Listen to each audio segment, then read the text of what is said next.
আদা জিরা বাটা দিয়ে মাছের ঝোলটা বানালাম। লবণ হলুদ মাখিয়ে নিয়েছি, মাছগুলো ভেজে নেব। ঢাকা দিয়ে ভাজতে হবে এই মাছগুলো, না হলে তেল ঠিক। মাছ ভাজা হয়ে গেছে, উঠিয়ে নেব। ফোড়নে দিয়ে দেবো 5 ফোড়ন।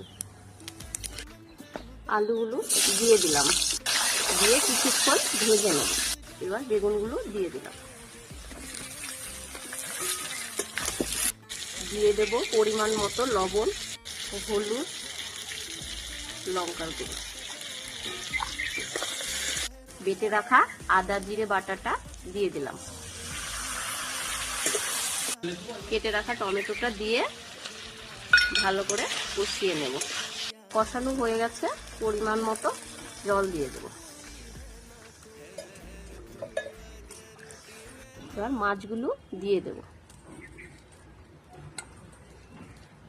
মাছগুলো দিয়ে কিছুক্ষণ ঢাকা দিয়ে রাখবো। গরমে বেশি মশলার তরকারি অতটা এখন ভালো লাগে না, ওই জন্য আদা জিরা বাটা দিয়ে মাছের ঝোলটা বানালাম। হয়ে গেছে মাছের ঝোল, নামিয়ে নেব।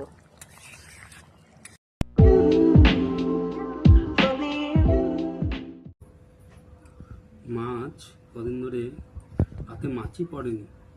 আজকে সকাল সকাল বাজার চলে গেছি না বলে, এই বাজারে কি